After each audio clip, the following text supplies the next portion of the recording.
Buenos días, queridos amigos. El día de hoy nos encontramos retomando nuestras clases de neuroanatomía, con la serie de Neuroanatomía para Latinoamérica, una serie a cargo del profesor, el gran profesor de neuroanatomía, el doctor Víctor Hugo Pérez Pérez.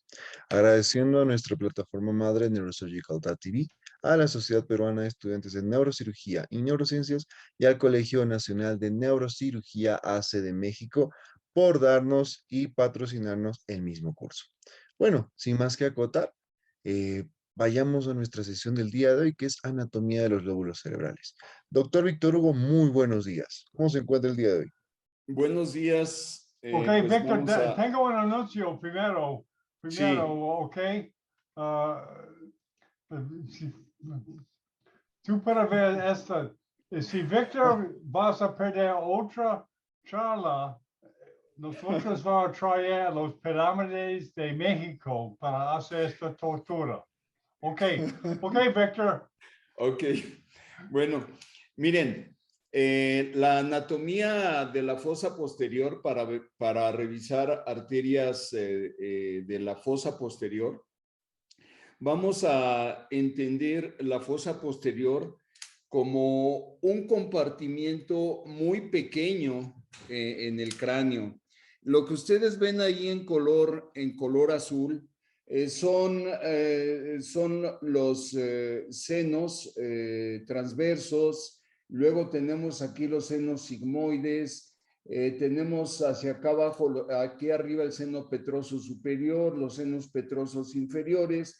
Pero aquí lo que les quiero mostrar es que realmente es un espacio muy pequeño el que tenemos en la fosa posterior.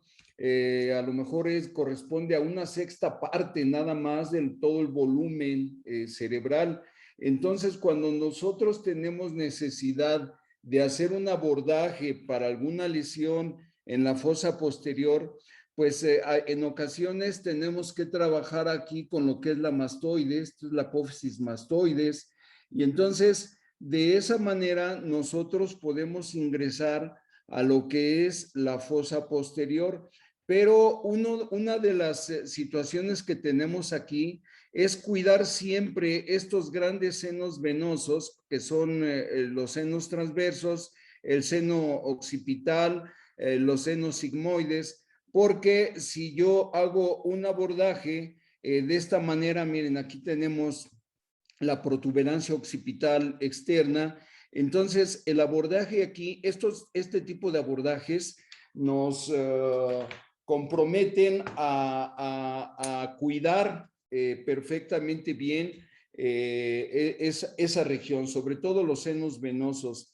Entonces, vamos a compartir la pantalla. Voy aquí a compartir la pantalla para que otra vez, vamos a ver, nuevamente, vamos aquí a compartir esta pantalla, compartir. Vamos a darle, aquí ya lo tenemos bien, ¿está completo? Todavía no, doctor. ¿Todavía no? ¿Se ve en pequeño? Sí, doctor, todavía no está toda la presentación completa. Ok. Otra vez. Vamos otra vez a compartir. Es que, a ver, aquí estamos. Ahí lo vemos. ¿Ya está en pantalla completa? Ahora sí, doctor. Ahora sí, ok. Bueno, pues estimadas y estimados amigos, a mí me da mucho gusto que continuemos con estas sesiones.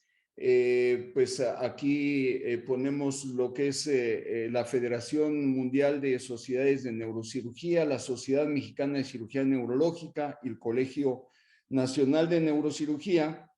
Este último nos está apoyando para darles los certificados por haber tomado este curso.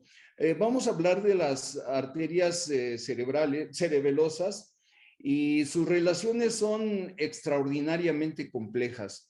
Aquí en esta imagen vemos lo que es parte aquí del cerebelo, vemos el puente, la médula oblongada, Y esta es una vista anterior. Tenemos a esta arteria basilar que se forma por la unión de estas dos arterias vertebrales y termina bifurcándose en las dos arterias cerebrales posteriores. Antes de bifurcarse, está originando estas arterias cerebelosas superiores. Más o menos a la mitad de la arteria basilar origina a la arteria cerebelosa anteroinferior, y la arteria cerebelosa posterior-inferior, que también la llegamos a conocer como la pica, se origina de las arterias vertebrales. Hay variaciones anatómicas. En ocasiones vemos que esta arteria cerebelosa posterior-inferior se puede originar ya sea de la misma basilar o a veces incluso de la propia arteria cerebelosa anteroinferior. En esta imagen también ven ustedes que inyectamos las arterias con diferentes colores. Aquí tenemos un color diferente al que tiene esta y diferente al que tiene esta otra. Estas arterias, estos segmentos, pues son relativamente inaccesibles en la parte frontal del tallo cerebral, ya que también están acompañadas por tienen una relación muy íntima con los nervios craneales. Por aquí tenemos el nervio trigémino, luego tenemos el sexto nervio craneal, que es el motor ocular externo, luego el 7 y el 8, que es el facial, el vestíbulo coclear, y aquí en la médula oblongada tenemos lo que es la oliva, y por delante del surco preolivar, por detrás el surco retroolivar. Por el surco preolivar tenemos el origen aparente del 12º nervio craneal, que es el hipogloso, y por el surco retroolivar tenemos el 9, 10 y 11, el glosofaringio, el neumogástrico y el espinal accesorio. El doctor Roton, que en paz descanse, es uno de los máximos exponentes, sigue siendo, pues, a pesar de que lamentablemente ya se adelantó, sigue siendo él una referencia a nivel mundial. El texto que yo les pongo aquí ha sido traducido de los magníficos escritos que nos ha dejado. Entonces, él define o menciona que las superficies corticales del cerebelo se dividen sobre la base de las estructuras con las cuales tienen relación. Por ejemplo, la primera superficie, que sería la superficie tentorial, está mirando hacia la tienda del cerebelo, que sería la superficie tentorial. Esta se expone en abordajes supracerebelosos, es decir, por arriba de la tienda del cerebelo o por arriba del propio cerebelo, infratentorial, supracerebeloso. La suboccipital se encuentra debajo y entre los senos lateral y sigmoides, y se expone en una craneectomía suboccipital, como tenemos aquí. La tercera superficie es la petrosa y mira hacia adelante a la superficie posterior del hueso petroso. Esta se expone para alcanzar aquí el ángulo pontocerebeloso. Hay lesiones características del ángulo pontocerebeloso, como son los neurinomas o los schwannomas vestibulares, que vienen del octavo nervio craneal. ¿Qué posición es la más indicada para operar? Miren, esta imagen a mí me llamó muchísimo la atención. El día de ayer estuve en un webinar del doctor Juha Hernesniemi, que es uno de los gigantes de la neurocirugía mundial, y puso esta imagen. Aquí hay un médico, un neurocirujano operando, pero véanlo en qué posición está este neurocirujano. Está prácticamente hincado sobre el piso con su pierna derecha, con la pierna izquierda pues está haciendo algo de balance y está tratando de llegar a cierta parte del cráneo, pues vemos que con mucha dificultad esta posición realmente pues es poco usual, pocas veces vista, pero por supuesto que nosotros en ocasiones tenemos que desviar la mira del microscopio y tratar de alcanzar un plano que nos permita trabajar con el tumor.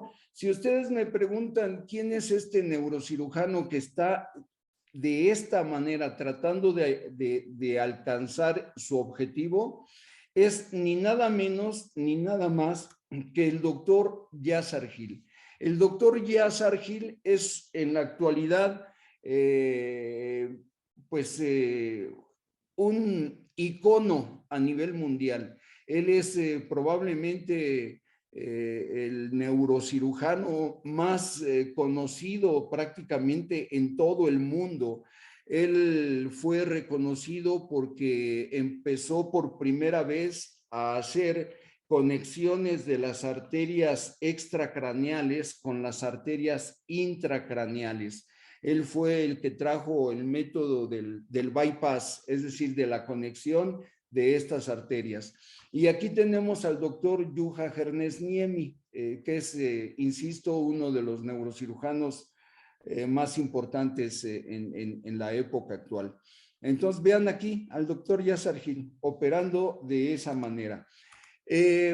Vamos a la superficie suboccipital. Esta superficie suboccipital se ubica debajo y entre los senos lateral, que correría por esta parte de aquí, y el seno sigmoides, que vendría en esta parte de aquí. Entonces, esta es la más compleja de las tres superficies. Los accesos quirúrgicos al cuarto ventrículo y la mayoría de tumores cerebelosos se dirigen habitualmente alrededor de esta superficie. Las paredes laterales de la incisura están formadas por las caras mediales de los hemisferios cerebelosos. Estas son las caras mediales de los hemisferios cerebelosos. Y las hendiduras profundas, las fisuras vermohemisféricas, separan el vermis, que es este, de los hemisferios cerebelosos. La superficie petrosa. Esta superficie se encuentra en la parte posterior de la roca del temporal, de los huesos petrosos. También aquí tenemos el tallo cerebral y el cuarto ventrículo. La parte lateral o hemisférica de la superficie petrosa descansa contra el peñasco y se retrae para exponer el ángulo pontocerebeloso. La parte mediana o vermiana, que en este caso estaría en la parte posterior, de la superficie petrosa, tiene un surco longitudinal profundo, que es la incisura cerebelosa anterior. Ahora, la fisura cerebelo-pontina y los recesos laterales. Aquí tenemos nosotros una fisura, esto es el cerebelo y esto es el puente. Entonces, en esta parte de aquí tenemos una fisura cerebelo-pontina. Los recesos laterales son estrechos, se forman por la unión del techo y del piso. Se extienden lateralmente por debajo de los pedúnculos cerebelosos, esta es la parte inferior del pedúnculo, de los pedúnculos cerebelosos, y se abren a través de los agujeros de Luschka hacia los ángulos pontocerebelosos. Vamos a poner aquí un poco de atención en esta parte de aquí. Esto es el ángulo pontocerebeloso, esta parte de aquí. En este ángulo pontocerebeloso vamos a encontrar el séptimo y el octavo nervio craneal, el facial y el vestíbulo coclear. Y aquí por debajo, si yo remuevo esta parte de aquí, ¿qué les parece a ustedes? Esto, como que, ¿qué les da idea que sea esto? Miren, es un tejido así como corrugado, un tejido que parece plexo, ¿verdad? Son los plexos coroides. Estos son los plexos coroides del cuarto ventrículo y están emergiendo a través de los agujeros laterales, también conocidos como agujeros de Luschka. Esta es una imagen bonita, es una imagen de las arterias vertebrales y aquí podemos ver las 3 arterias más importantes que vienen en número de par del cerebelo. Las arterias cerebelosas superiores, las arterias cerebelosas anteroinferiores, las arterias cerebelosas posteroinferiores, también conocida como pica, y aquí vemos otra arteria. Vean, estas 2 arterias vertebrales me están dando origen a estas arterias espinales anteriores, que la mayoría de las veces viene en número de 1. Aquí tenemos 2, la mayoría de las veces es una sola arteria espinal anterior. Esta arteria espinal anterior se va recorriendo toda la médula espinal a lo largo de su superficie anterior. Se conoce como arteria espinal anterior. Y más o menos al nivel de T9, T10, se une con otra arteria muy importante que es la arteria de Adamkiewicz, pero eso ya es otra cosa. Son las arterias de la médula espinal. Aquí estamos viendo las arterias cerebelosas y entonces aquí tenemos que cada receso lateral se abre hacia el ángulo pontocerebeloso, ángulo pontocerebeloso. Aquí tendríamos este receso lateral. Esta fisura en forma de V está formada por el pliegue del hemisferio cerebeloso alrededor del tallo del lado lateral de la protuberancia y el pedúnculo cerebeloso medio. En esta imagen tenemos un corte medio sagital en donde vemos el cuarto ventrículo. Esto que ustedes ven aquí sería el agujero o la apertura lateral, medial, perdón. Esta es la medial, esta es la lateral. Agujero de Luschka, y esto que ven ustedes aquí sería el agujero de Magendie o apertura mediana del cuarto ventrículo. Al de Luschka también se le conoce como apertura lateral. Entonces, como memotecnia, pues la L, lateral o Luschka. La M, apertura mediana o de Magendie. Aquí vemos, quiero yo también aquí hacer referencia a las arterias que vienen de la basilar. Esta arteria basilar da arterias perforantes cortas, da arterias circunflejas cortas y largas. Pero las arterias perforantes cortas, vean ustedes qué hermosa es la anatomía de las arterias. Aquí vemos algunas de estas arterias, vean el recorrido que hacen estas arterias perforantes, pero observen hacia dónde se dirigen estas arterias. Pues van al tallo cerebral, por supuesto, pero van a otra parte muy importante, que es la sustancia gris periacueductal y en esta parte dorsal del tallo cerebral por donde pasa la sustancia reticular activadora ascendente. Entonces, si nosotros tenemos algún accidente y ocluimos estas arterias, vean qué bonita está. Estas son arterias perforantes de la punta de la basilar. Vean desde dónde viene esta arteria, cómo se introduce al tallo cerebral, cómo se dirige y alcanza la sustancia gris periacueductal y la sustancia reticular activadora ascendente.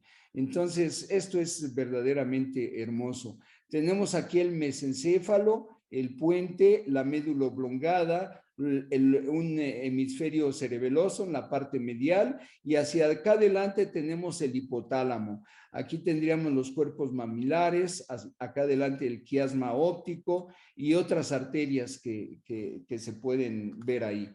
Ahora, la arteria cerebelosa anteroinferior está íntimamente relacionada con el receso lateral o foramen de Luschka, y las arterias basilar y vertebral dan lugar a muchas ramas perforantes. Vean ustedes, aquí estoy viendo el cerebro acostado y me permite ver esta arteria basilar con la arteria cerebelosa anteroinferior y esta otra gran arteria que es la arteria cerebelosa posterior inferior o la pica. Pero vean ustedes, el objetivo de esta diapositiva es ver las ramas perforantes tanto de la basilar como de la arteria vertebral y cómo alcanzan el tallo cerebral, ya sea el puente o la médula oblongada. Y vean aquí qué bonito se ve esto. Esta parte de aquí son las olivas que están en la parte anterolateral de la médula oblongada, y aquí viene el surco preolivar. En este surco preolivar está originándose, es el origen aparente. El origen real es en el núcleo del hipogloso. Este es el origen aparente del nervio hipogloso. ¿Qué les parece? Está fabuloso, ¿no? Estas arterias. Luego, esto es el ángulo cerebelo-pontino, donde está el nervio facial y el vestíbulo coclear, y es el sitio donde se encuentran los schwannomas vestibulares. Ahora aquí tenemos que hay ramas coroideas de la arteria cerebelosa anteroinferior que irrigan la porción del plexo coroideo en el ángulo pontocerebeloso. Entonces, ahí están, miren, esto es el plexo coroideo, y aquí tenemos algunas de estas arterias muy pequeñitas que se les llama también aquí arterias coroideas, que van a irrigar esta parte del plexo coroides. Ahora, Roton definió 3 complejos neurovasculares. Un complejo superior relacionado con la arteria cerebelosa superior, un complejo medio relacionado con la arteria cerebelosa anteroinferior y otro complejo inferior relacionado con la arteria cerebelosa posterior-inferior, que aquí la tienen ustedes en color verde.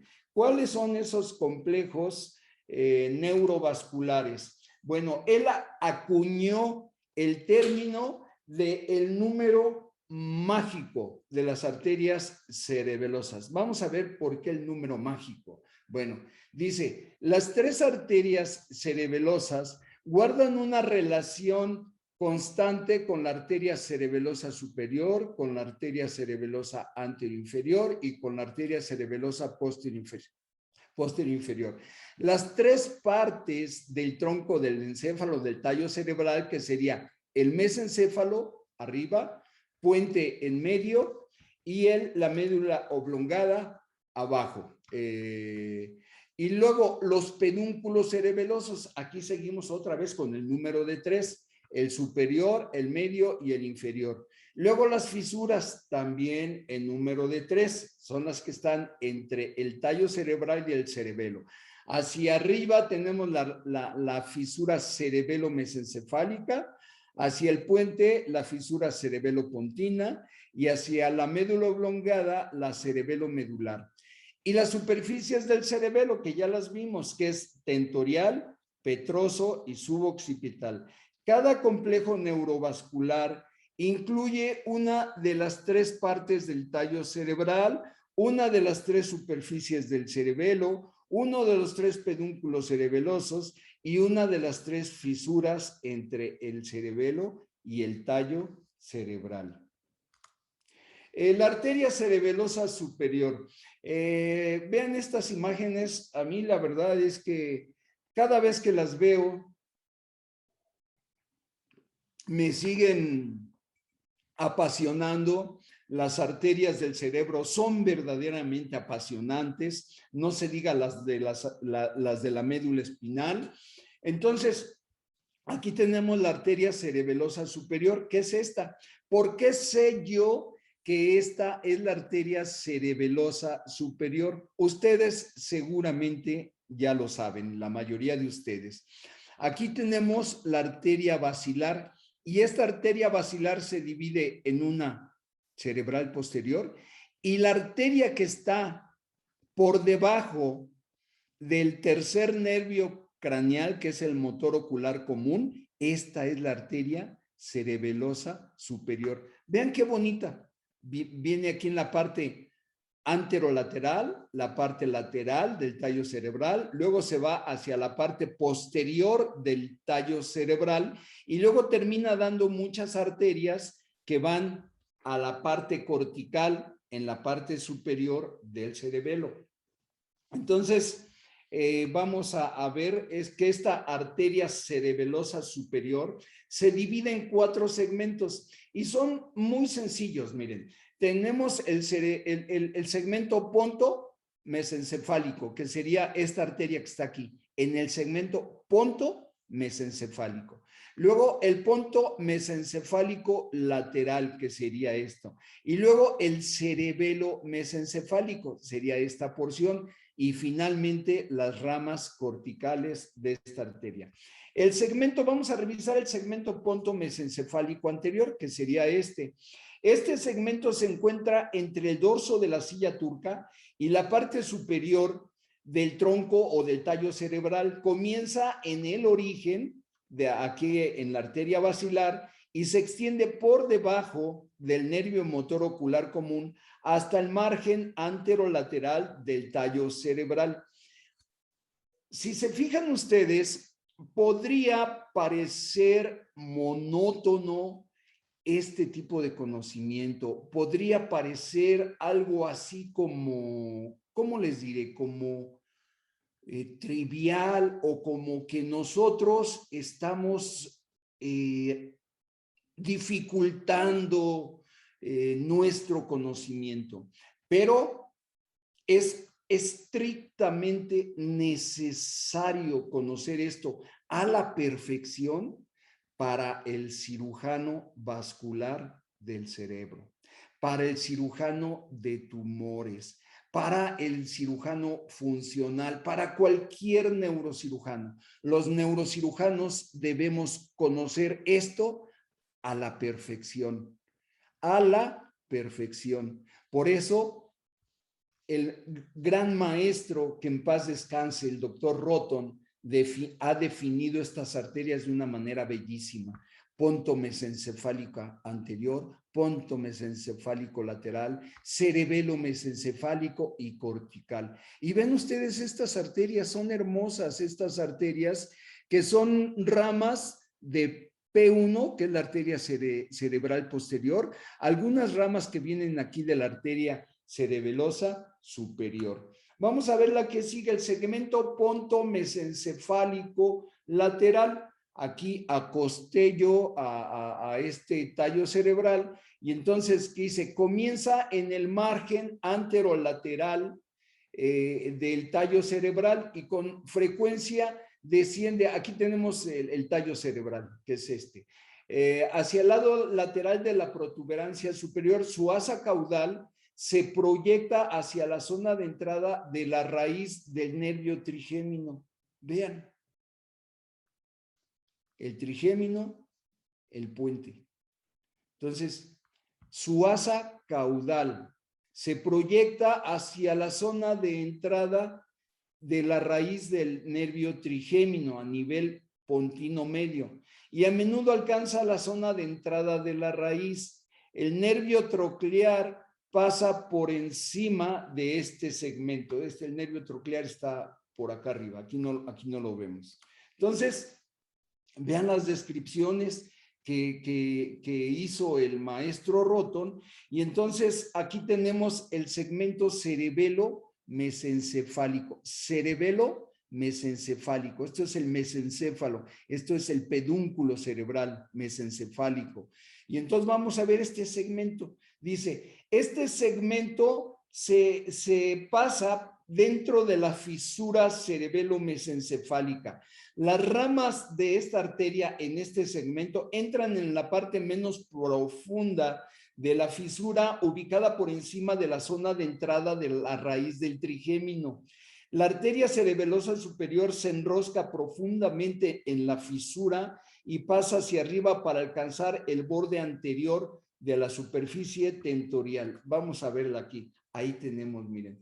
Los troncos y ramas de esta arteria cerebelosa superior se mantienen en la fisura cerebelo mesencefálica. Ahí ya no tenemos duda, ¿no? Vean ustedes, esto es una fisura y se conoce como fisura cerebelo-mesencefálica. Esto es el mesencéfalo, esto que estamos viendo aquí. Estos son los colículos mesencefálicos. Aquí tenemos el acueducto cerebral, los pedúnculos cerebrales. Esto es la sustancia nigra. Entonces, dice, la identificación de ramas individuales de esta arteria cerebelosa superior dentro de esta fisura se dificulta porque hay muchas curvas, son curvas muy pronunciadas de estas arterias y por el gran número de asas arteriales que se mezclan entre ellas mismas. Entonces, esta parte de aquí es, por supuesto, muy interesante. Y dirán ustedes, bueno, ¿y a mí cuándo me va a tocar ver esas arterias?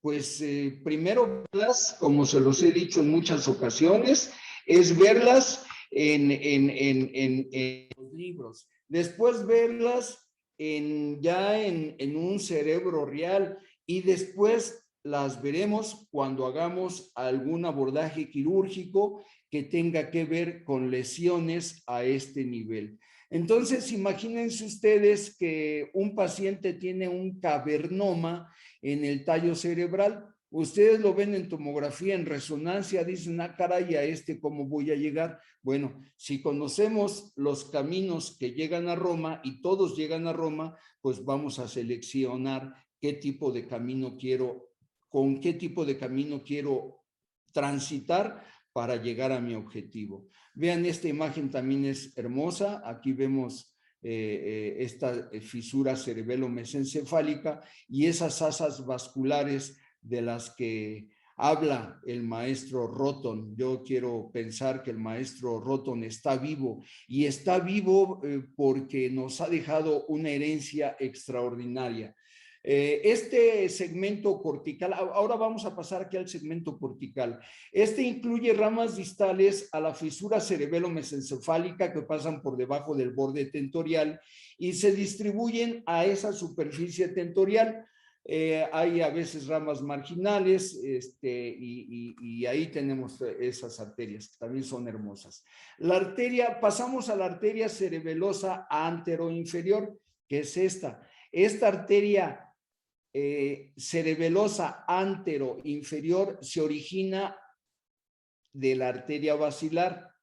Está relacionada con el puente, el receso lateral o agujero de Luschka, la fisura pontino-cerebelosa, el pedúnculo cerebeloso medio y la superficie cerebelosa petrosa. Ahí tenemos la superficie cerebelosa petrosa.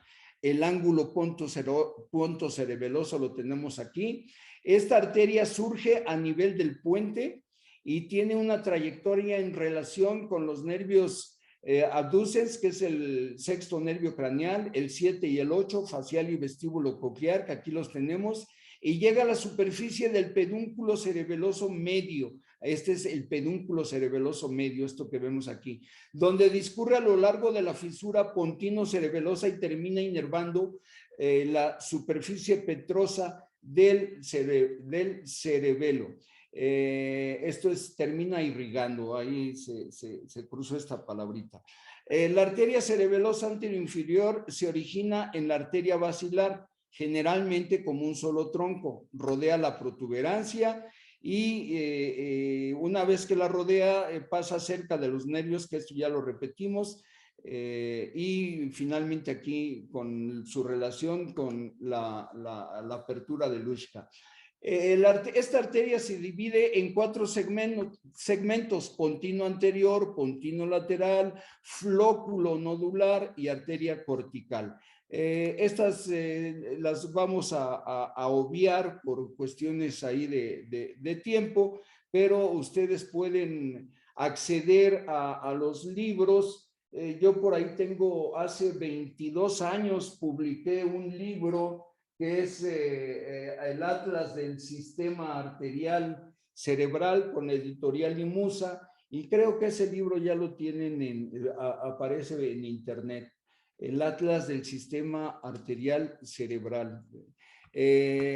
aquí tenemos la arteria cerebelosa posterior inferior, que tiene el curso y el área de irrigación más complejos, tortuosos y variables de estas tres arterias cerebelosas. Este puede exponerse en cirugía por el foramen magnum, cuarto ventrículo, el hemisferio cerebeloso, tallo cerebral, el foramen yugular, el ángulo punto cerebeloso, el ápex petroso e incluso el clivus. Aquí tenemos esta arteria cerebelosa posterior inferior originándose de esta arteria vertebral. Vamos a ver qué tenemos aquí. Esta arteria cerebelosa posterior inferior se divide en arteria medular anterior, que sería esta, la arteria medular anterior, la medular lateral, que es la que estoy aquí jalando, la tónsilo medular, telovelo tonsilar y la arteria cortical, que la tenemos aquí. Aquí tenemos otra imagen en donde inyectamos esta arteria. Inyecté aquí una sola arteria cerebelosa posterior inferior, no inyecté las dos, una sola.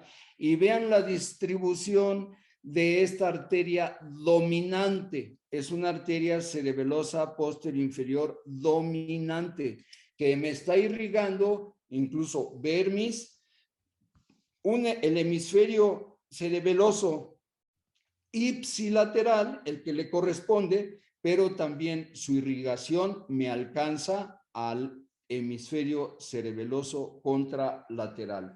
Estas son variantes anatómicas de estas arterias y cuando nosotros pues ya hacemos disecciones para conocer estas arterias, el sistema venoso, pues esto es lo que podríamos tener o lo que tenemos en un abordaje suboccipital. La línea media, los hemisferios cerebelosos, aquí vemos el vermis cubierto por aracnoides y aquí vemos esta arteria cerebelosa posterior inferior. Vean el curso que tiene, por eso Roton definió esta arteria como la más compleja, por el número de asas que llega a dar y por la distribución que tiene. Tenemos aquí la parte inferior de la médula oblongada, continuándose con la parte superior de la médula cervical y las raíces nerviosas de los primeros nervios espinales.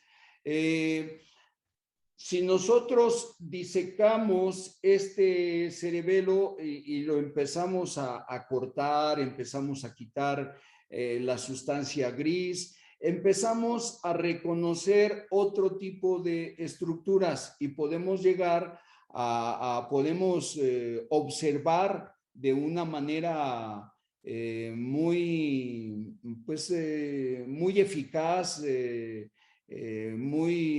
vamos a decirlo así, entendible de los territorios de irrigación de estas arterias. Las arterias circunflejas largas de la arteria basilar, la arteria cerebelosa anterior inferior y las arterias perforantes, ramas perforantes de esta arteria basilar. Y aquí estoy haciendo cortes en diferentes profundidades de ese tallo cerebral para ver aquí algo que ahorita les voy a mostrar y que me pareció muy interesante. Se las voy a mostrar en unas 2 o 3 diapositivas más.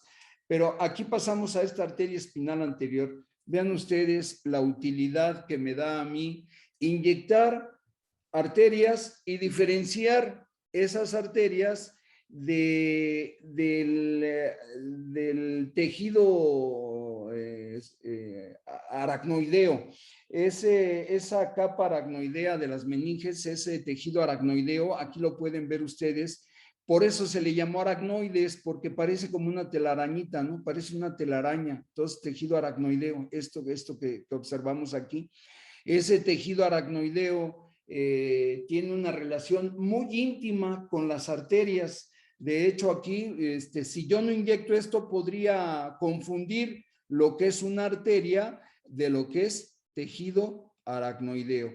Y aquí tenemos el origen de estas arterias espinales anteriores. Vamos a ver en un video cómo observaríamos nosotros aquí esta arteria. voy a separar esta arteria vertebral para que podamos ver aquí cómo está conformada la irrigación de la parte anterior de la médula oblongada. Aquí tenemos a la arteria espinal anterior, que se origina de la parte medial de esta vertebral, y otras dos arterias espinales anteriores que se originan de la cara medial de esta arteria vertebral posterior. Esto que se observa aquí es tejido aracnoideo, de ahí su nombre, que tiene forma de telaraña, que es una forma muy demostrativa de ese hecho. Y aquí tenemos esta arteria espinal anterior recorriendo la parte anterior de la médula oblongada. Vamos a separarla. Y ahí tenemos la irrigación que da a esta parte de la médula oblongada y de la médula espinal cervical. Esa porción. Vamos a pasar a esa.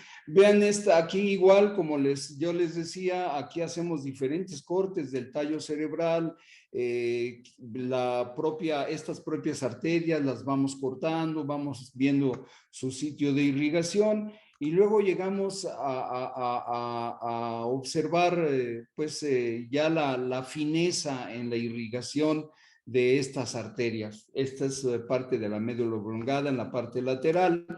Y aquí tenemos otra vez la parte lateral, las arterias vertebrales. Aquí corté la arteria cerebelosa posterior inferior. Aquí disequé lo que es la sustancia gris, la sustancia cortical del cerebelo, y estamos viendo aquí la sustancia blanca, las folias que forma el cerebelo. Y aquí estos nervios craneales que ya los conocen ustedes en el surco retroolivar, que es el 9, 10 y 11, el glosofaringio, el neumogástrico y el espinal accesorio. Y esta imagen a mí me pareció bellísima y se los voy a confiar después de 32 años de estar estudiando las arterias cerebrales, de estar disecando, me dio interés por ir a buscar esta estructura que ven ustedes aquí, esta vía, este fascículo de tracto nervioso. Aquí lo ven ustedes. Y ya la mayoría de ustedes ya lo está identificando. Este fascículo, una vez que llega a la unión bulbo medular, médula oblongada y la porción alta de la médula cervical, vean vean esto que es hermoso, cómo algunos de estos fascículos se van hacia el lado contrario. Ya saben ustedes de lo que hablo y aquí se los voy a explicar. Asociación de las pirámides aquí de la vía corticoespinal a nivel de puente. Aquí tenemos el bulbo raquídeo. ¿Me escuchan? Me gustaría que me dijeran si se está escuchando bien el audio. Muy bajito, doctor. Un poco bajo, doctor. Un poco bajo. Ok, perfecto, sí, gracias. Ya intenté subirle aquí más bien ya lo tengo todo en alto. A ver, vamos a ver si se logra escuchar. Y aquí vemos las fibras como bajan. Y aquí a nivel piramidal vemos cómo estas fibras se decusan en su gran mayoría, aunque algunas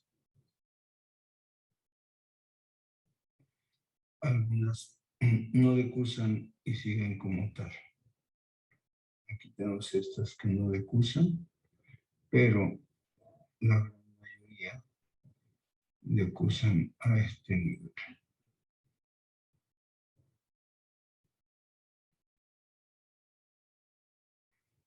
Me emociona ver la vía córtico-espinal, la vía motora del cerebro, de la médula espinal. Para mí es emocionante. Estas fibras, imagínense la importancia que tienen para que nosotros tengamos movimientos finos y podamos operar un cerebro humano. situación que no se hacía hace 150 años, hace 200 años. Y el ser humano tenemos una historia de miles y miles y miles de años, cientos de miles de años. Las primeras civilizaciones como tal que se asentaron allá a un lado de los ríos Tigris y el Éufrates, en la antigua Mesopotamia, fueron hace 12,000 años las primeras civilizaciones. Y nosotros estamos hablando de este conocimiento que apenas viene de hace 300, 400 años, cuando el doctor, el eminente neuroanatomista o anatomista Andreas Vesalio se puso a estudiar esto, y otros más, por supuesto, pero esto a mí me emociona, ver esto de aquí. Imagínense la importancia de esta parte del tallo cerebral para todos nosotros, para todo ser humano, todo concentrado aquí en unos cuantos centímetros, poquito más de 1 centímetro, y aquí tenemos concentradas todas esas vías que nos permiten sentir, que nos permiten mover el cuerpo. Estudiarlas es extraordinario. Vamos a pasar la que sigue, y ahí tenemos ya, seguimos disecando el cerebelo, vemos aquí los pedúnculos cerebrales, el pedúnculo cerebeloso superior, el medio, el inferior, hacia acá abajo, y entonces eso aquí sigo cortando esta parte del cerebelo.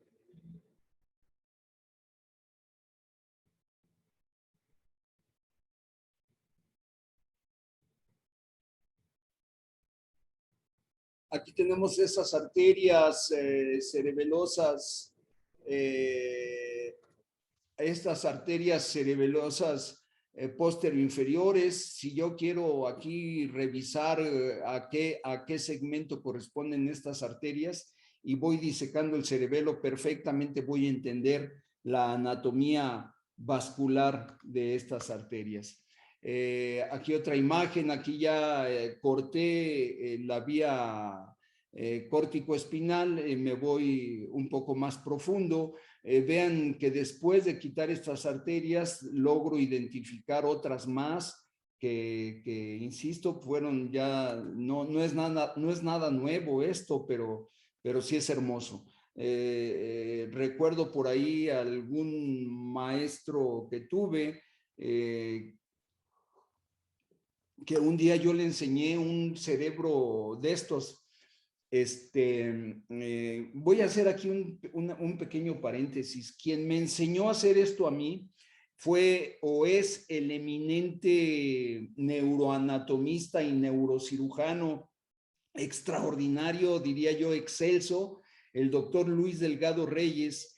Yo estudié en la Facultad de Medicina de la UNAM, en Ciudad Universitaria, y ahí tuve el honor de conocer al doctor Luis Delgado Reyes, y él me enseñó a inyectar arterias cerebrales. Después de eso se convirtió en una pasión para mí, de la cual tiene ya poco más de 33 años que ando metido en este rollo, ¿no? Como decimos aquí en nuestro país.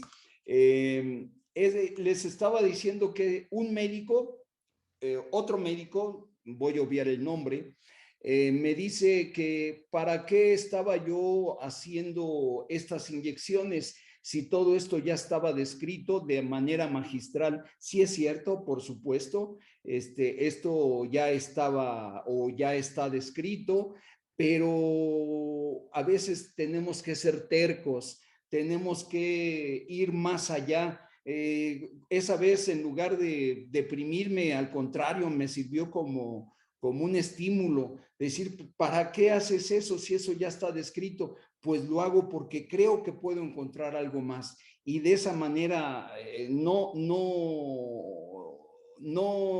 dejé ese empeño en seguir estudiando esto, y hoy día me ha llevado a mostrar este trabajo a nivel mundial, sobre todo las arterias de la médula espinal que que todavía por ahí hay mucho que hacer desde el punto de vista de investigación. En este video les estoy mostrando ahí las arterias, la arteria cerebelosa posterior inferior con sus diferentes segmentos, y vean a ustedes. Vamos a pasar a la arteria cerebelosa posterior inferior. Está íntimamente relacionada con la mitad inferior del techo del cerebelo. Inerva el plexo coroideo y la parte medial del receso lateral. Esta es otra imagen en donde vamos a hacer un corte a nivel del vermis, y una vez que yo hago este corte del vermis, pues voy a... Esto es ideal para los compañeros, las compañeras que vayan en algún momento dado a hacer neurocirugía. Esto es importante, trabajar esto en diferentes maneras. Y pues vean esto realmente es simple y sencillamente extraordinario, bello, sublime. Una arteria cerebelosa, una arteria cerebral dominante y una arteria vertebral hipoplásica o no dominante, las venas. Con esta imagen podríamos describir mucho de estas arterias. Y bueno, rápidamente, porque creo que estamos en tiempo, sí, en teoría me faltarían 8 minutos. Vamos a ver ya cuando nos tenemos que enfrentar a este tipo de casos, ¿no? Un tumor, un meningioma de la fosa posterior, que tuve la oportunidad de operar con un queridísimo compañero, colega, amigo del sureste mexicano. Este tumor que lo ven ustedes aquí en esta vista lateral, un meningioma, pues prácticamente desplazando nervios, arterias. Les voy a decir que para ver este tumor nos tardamos, una vez que ya habíamos hecho la craniectomía, tardamos probablemente 1 hora y media en poder avanzar unos cuantos centímetros para ver este tumor. ¿Y eso por qué? Es muy sencillo. Porque si primero había mucho edema en fosa posterior, estaba muy apretada la fosa posterior.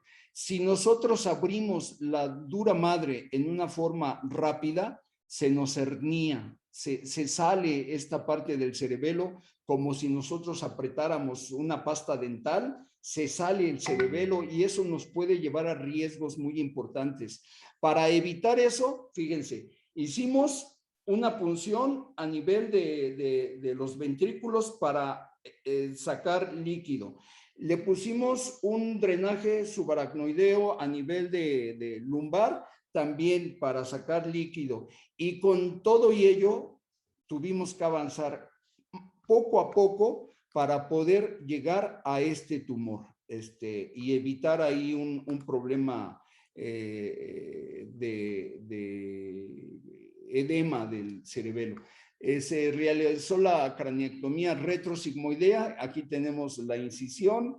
Esto es parte de la cirugía. Y aquí ya estamos trabajando prácticamente con el tumor. Esto pues debe hacerse de una manera muy cuidadosa para evitar riesgos. Aquí tenemos esto que mencionaron estos investigadores. Los meningiomas de la fosa craneal constituyen el 9% de todos los meningiomas, y hay algunos tipos de meningiomas que se pueden resecar fácilmente y otros más que son muy complicados.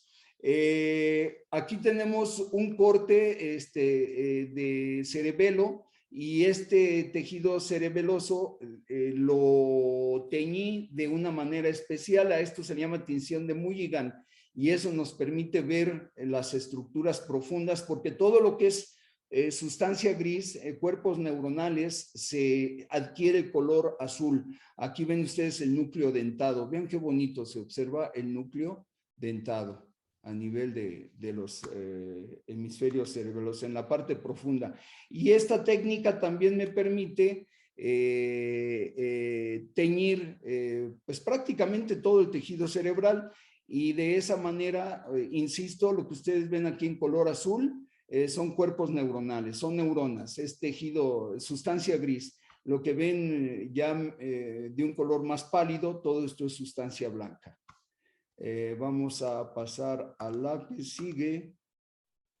Vamos a darle esto. Vean ustedes aquí, yo le puedo dar mucho acercamiento y voy a encontrar cosas ahí muy, muy bellas. Aquí tenemos al doctor Juha Hernesniemi, del lado izquierdo, y del lado derecho un tigre hermoso, ¿verdad? El doctor mostró esta diapositiva, el doctor Juha, ayer en su plática, y él hablaba de que en cierta región de China estos tigres son, vamos a decirlo así, hay una población importante de estos tigres. Yo comparo la majestuosidad de este tigre con la de mi querido amigo Juha Hernesniemi, que es uno de los grandes de la neurocirugía mundial, así tal y como lo vemos aquí, con su nobleza, con su poder, con su fuerza, con su magnificencia de esta naturaleza humana. Aquí vemos al doctor Juha con la neuroanestesióloga, su compañera del doctor Juha. Vemos al doctor Vinko Doleng. Aquí está el doctor William Caldwell. Yo tuve la oportunidad de estar en 3 diferentes ocasiones con el doctor Juha Hernesniemi en China, y este fue un congreso que se organizó allá. Ahora para el próximo año pues hay algunos planes de ir a trabajar a China para instalar un laboratorio de anatomía quirúrgica, invitado pues por el doctor Juha Hernesniemi. Vamos a tratar de cristalizar ese proyecto, y para mí es un honor estar aquí entre los grandes, el doctor Juha, el doctor Vinko Doleng, el doctor William Caldwell, y aquí su humilde servidor. Les muestro otra imagen de una parte. Esta es una imagen, este es un corte axial del puente del cuarto ventrículo, y vean la diferencia que hay. Si yo veo este corte de esa manera, sí alcanzo a distinguir partes de la sustancia blanca, sustancia gris, pero ¿qué tal y lo tiño? Qué hermoso, ¿no? Vean qué hermosura. Bueno, creo que con esto terminamos. Les agradezco su atención, y pues bueno, aquí vamos, aquí vamos. Como dijera Joan Manuel Serrat, caminante no hay camino, se hace camino al andar.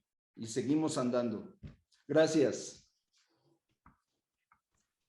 Excelente presentación, doctor Víctor Hugo, como nos tiene acostumbrados. Ya se extrañaba estas pláticas de los sábados. Ahora pasaremos a la sección de preguntas, a ver si alguien del chat tiene alguna duda. Sí, yo quiero decir algo sobre el lugar de Víctor en el mundo. Yo hablé con Juha sobre para tener una serie de neuroanatomía para los chineses. Yo pregunto a Juha, ¿tú piensas que Víctor va a tener valor en teniendo charlas? Él dice que sí, porque es sus dibujos de neuroanatomía que es fuerte en las presentaciones, porque Víctor toma mucho tiempo para preparar, ¿verdad, Víctor? De los dibujos y de las demostraciones. Sí, las fotografías, los videos sí requieren ahí de Pues sobre todo de pasión, de ganas de estar buscando cosas nuevas. ¿Ok? Sí. Pues si se llega a dar esto, con mucho gusto trataremos de hacer un papel decoroso. My English is not so good, but No, es bueno, es bueno. I'll try to make it better. No, es bueno. Muchísimas, sí. Creo que ahora tenemos el Cajú, ¿o qué tenemos ahorita? Aquí Cristian. tenemos algunos compañeros que bien. van a formular unas preguntas. Adelante, Mauricio.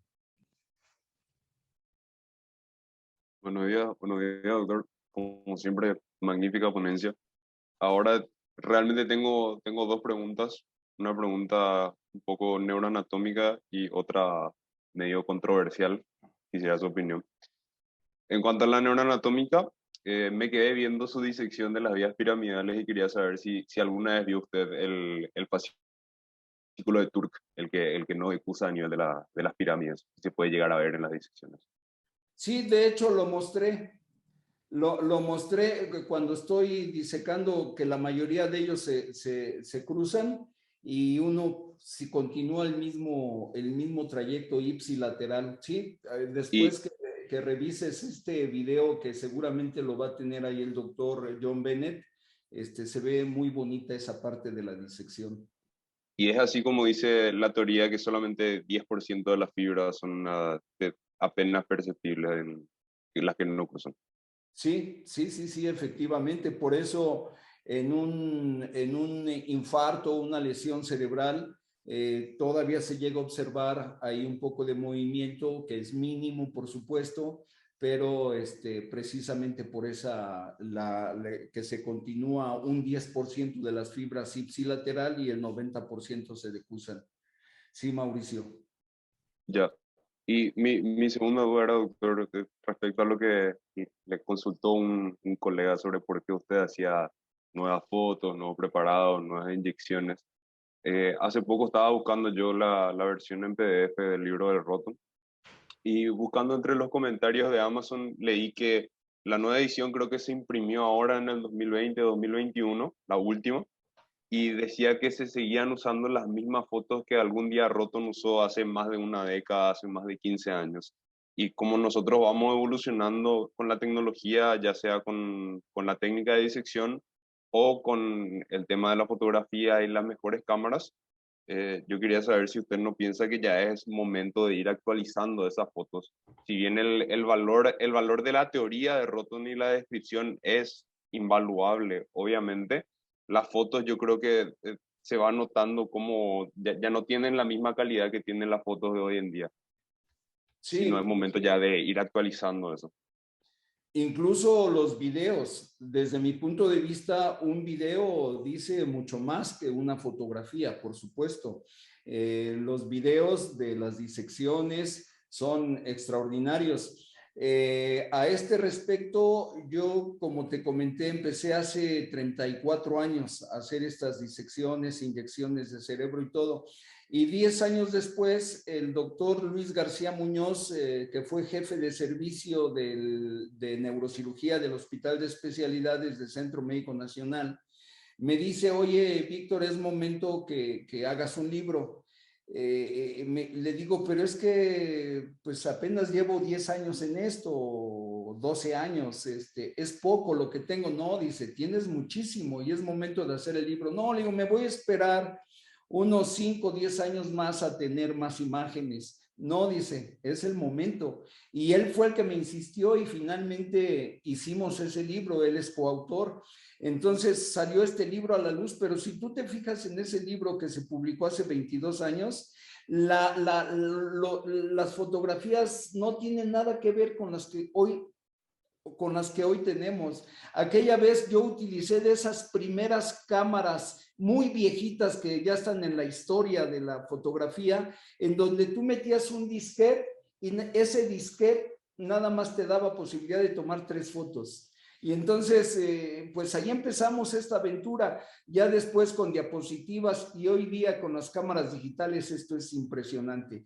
Sí, de hecho tuve una propuesta por el doctor Yuja Hernesniemi de actualizar esa información con fotografía actual y vamos a tratar de trabajar ese proyecto.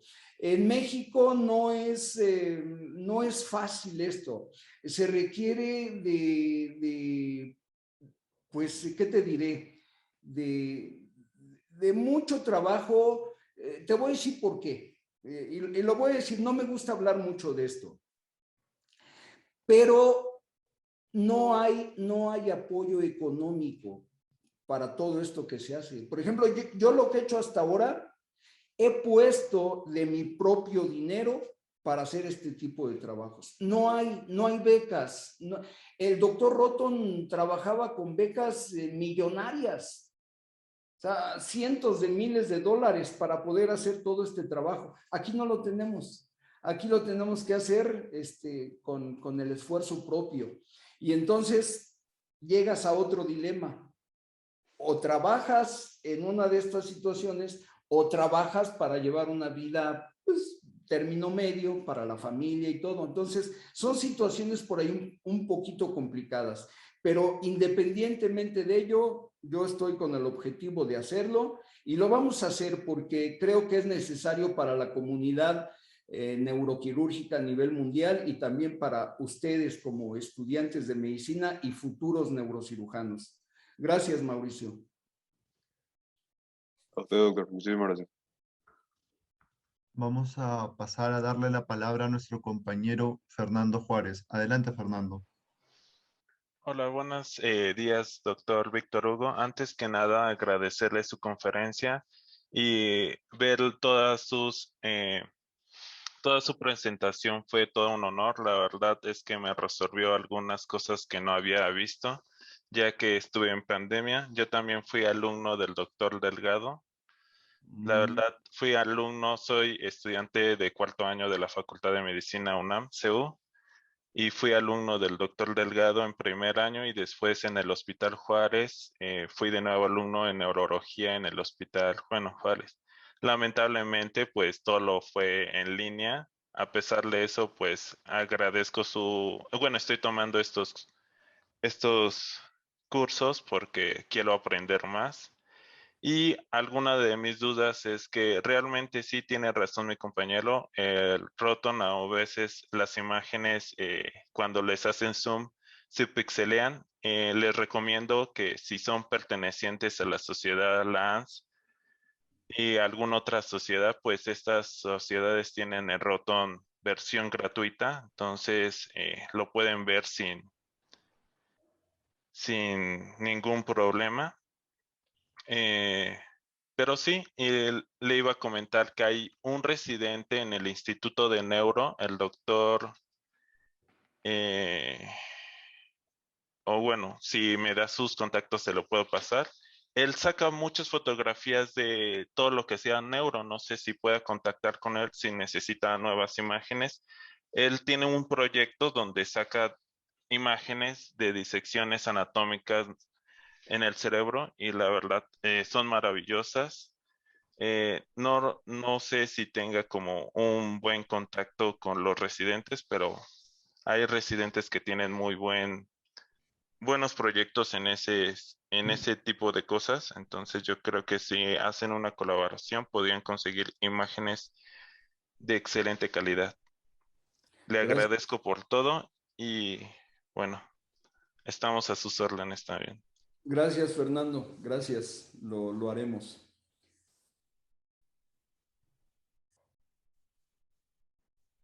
Por lo pronto, doctor, no hay muchas preguntas, pero sí muchas felicitaciones por parte de todas las personas que están aquí presentes en el chat. Creo que todos hemos estado extrañando estas sesiones de los sábados, ¿no? Y quizás usted de ahí puntualmente podrá leer el cariño que le tiene, que le tiene toda esta comunidad de Neurosurgical.tv.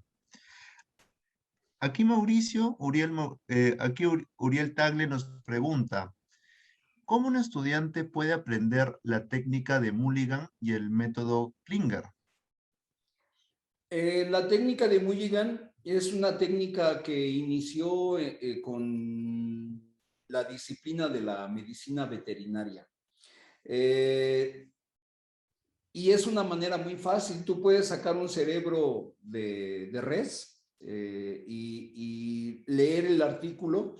Y hay artículos de Mulligan que te van guiando paso por paso, qué es lo que tienes que hacer.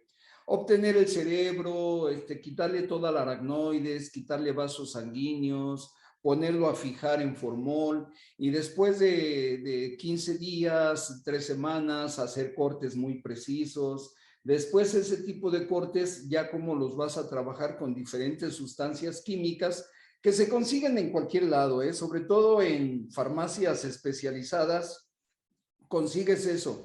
Y los recipientes, una estufita, porque se tiene que llevar a temperatura de casi 70 grados, un termómetro, pero te va guiando paso por paso. No necesitas más, es seguir paso a paso estos artículos y lo vas a trabajar y vas a trabajar. Y si el cerebro de humano, que es muy complicado trabajarlo, conseguirlo, pues empezar con un encéfalo de res y de esa manera lo puedes hacer. La técnica de Klingler igual es la misma. Yo en el libro que publiqué hace 22 años, yo ya hacía esa técnica y puse ahí algunas fotografías de un cerebro donde resequé todo lo que es sustancia cortical con esta técnica de Klingler, que es una técnica de prácticamente poner los encéfalos en temperaturas por debajo de 0 para que se cristalice ahí y se pueda separar mucho mejor la sustancia gris de la sustancia blanca. Siguiendo los artículos nada más. Adelante, Cristian. Muchas gracias, doctor.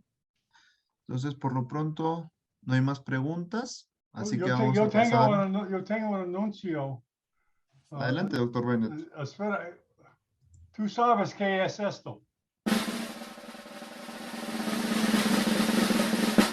Kahoot! Kahoot, sí, señor. Ok. Excelente. Francisco, es tiempo. Adelante.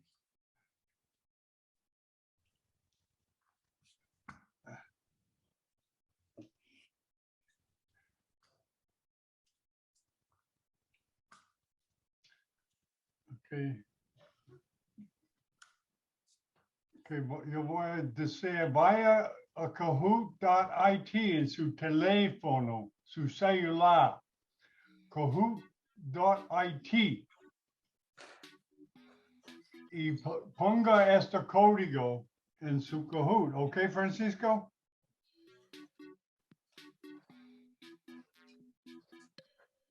Oh.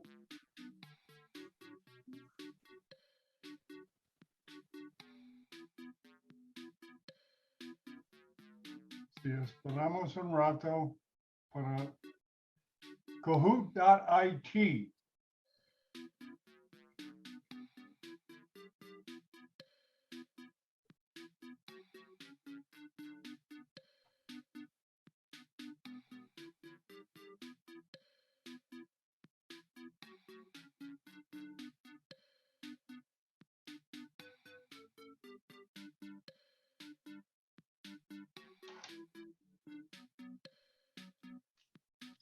Francisco, ¿está allá? Yes, Dr. Here I am. Muy callado hoy. I'm sorry. No, está bien.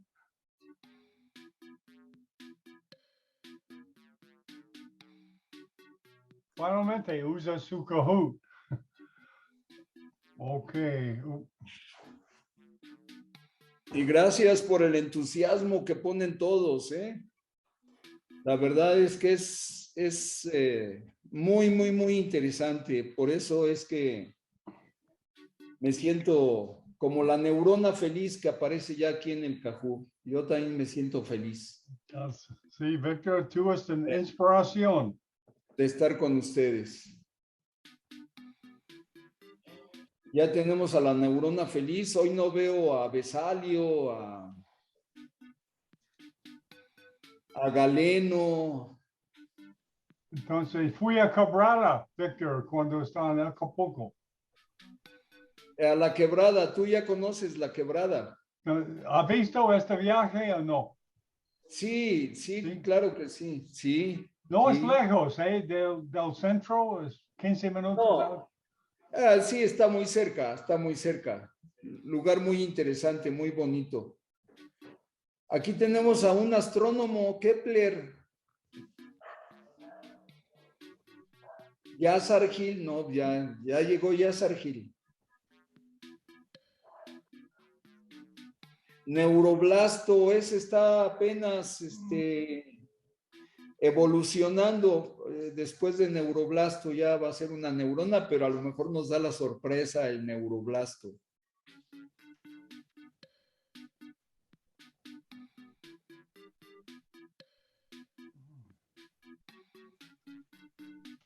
Anímense, anímense.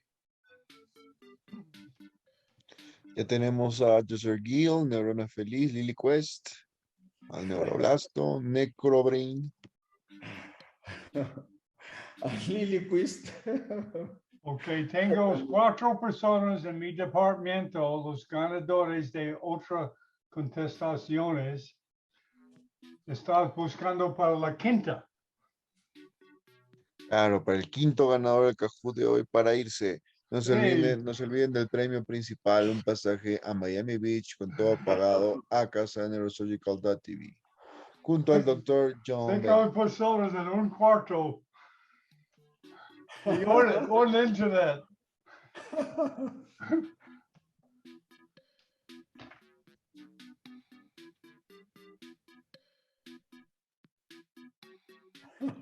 En el chat dice que están esperando el viaje a Miami, doctor. Sí, los boletos está en el correo. Julio César dice que qué pasó con el viaje, John Bennett, que él ganó la vez pasada. Oh, boy. Los latinos locos vienen a Miami Beach.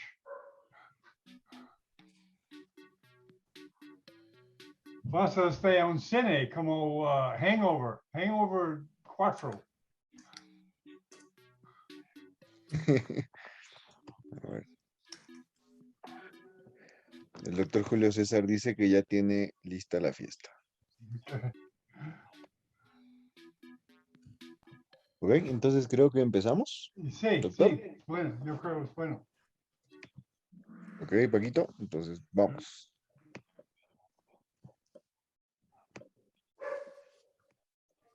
Ok, la primera pregunta. Límite anteromedial del piso posterior. Dorso de la silla turca, tubérculo faríngeo, borde superior del penasco y borde posterior del ala menor.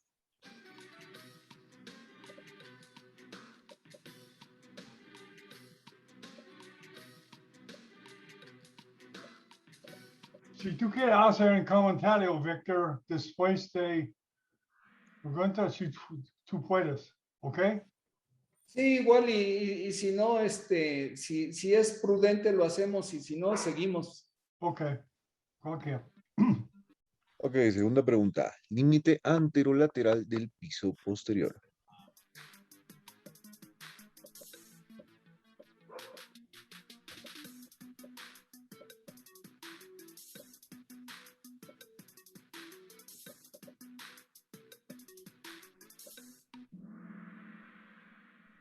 Perfecto. Borde superior del peñasco.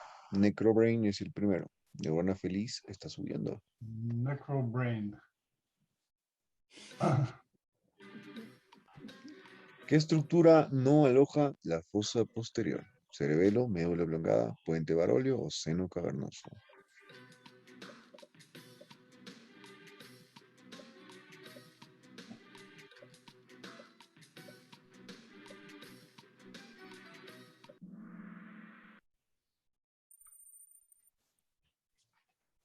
Ok, Necrobrain sigue siendo el primero. Foramen que destaca en el piso posterior. Oval, espinoso, magno o redondo.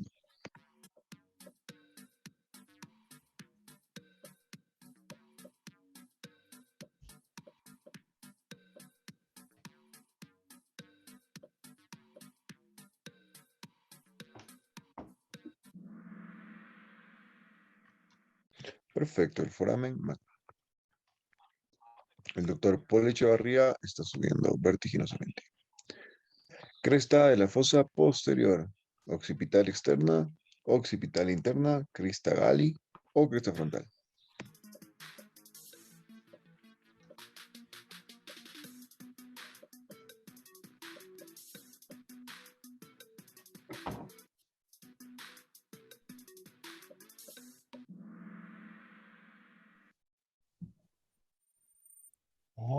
Occipital interna. Necrobrain ya se fue al tercer lugar. Seguimos. Seguimos. Rampa entre el dorso de la silla turca y el foramen magno. Lámina quirbosa, seno petroso inferior, seno petroso superior o clivus.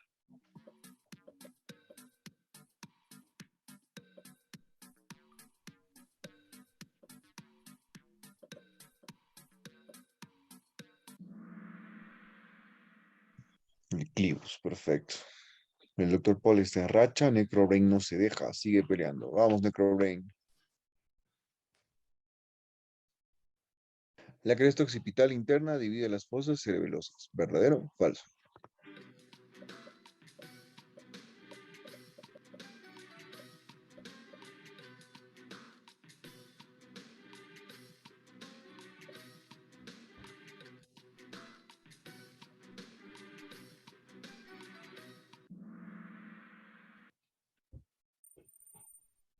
Ok, Necrobrain viene.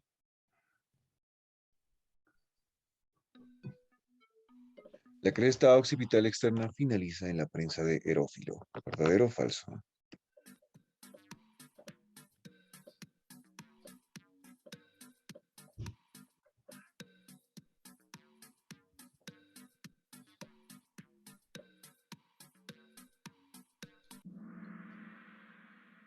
Also, Oli viene. Respuesta correcta. Batalla hasta la última.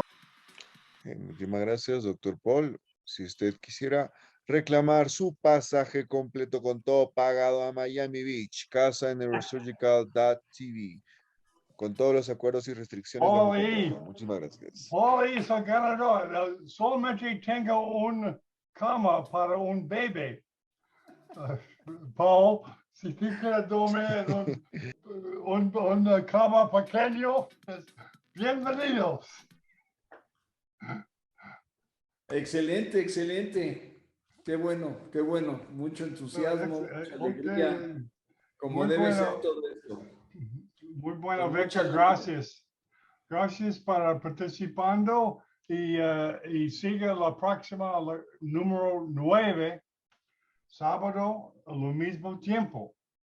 ¿Y qué más? ¿Qué más, Ariel? ¿Hay más noticias o algo? Sábado a la misma hora y el siguiente tema es de anatomía de los lóbulos cerebrales, ¿verdad, doctor Víctor? Sí, así es. Vamos a tener otro compañero que nos va a hablar también para aspectos neuroanatómicos y quirúrgicos. Sí, perfecto. Yo en el transcurso de la semana ya se los voy comentando. ¿Puede Muchísimas gracias. hablar, Ariel, sobre las charlas de Japón? Doctor, sobre las charlas de neuroanatomía. Sí, que nosotros puede Ah, hablar ok, de sobre esto. de la doctora Nujerli. Su idea de para la neurocirujano de Japón. Sí, justo estábamos hablando allí hace unos días con el doctor Bennett sobre unas charlas que creo que podríamos hacerlos, o sea, hacer entre varios doctores sobre experiencias, ¿no? Experiencias de un neurocirujano latino en México, experiencias de un neurocirujano latino en Japón y así ir diversificando para hacer esta, o sea, para que los estudiantes sepan un poco más de cómo es la vida de vosotros dentro de los distintos países, ¿no? Entonces, eso lo estamos creando todavía. Cristian Yataco, ¿cuál es la palabra clave del día de hoy? La palabra clave del día de hoy es pica. ¿Pica? Ok, muchísimas gracias. ¿Por qué La necesita palabra clave del día de esto? hoy es pica. No entiendo qué hace. Ok, muchas gracias a todos, Víctor, y todos los miembros de la organización. Francisco, Christian, gracias para su primer moderación. ¿Y qué más? Ok, nos vemos en una semana. Nos vemos en una semana. Un abrazo a todos. Doctor Víctor Hugo, muchísimas gracias por el apoyo que nos brinda. Doctor John Bennett, muchísimas gracias por el apoyo que nos brinda de la misma manera por la plataforma. Francisco, muchas gracias por el Kahoot. Cristian, lindísimo tenerlos el día de hoy. Y pues nos vemos el siguiente sábado. ¿Algún comentario final, doctor Víctor?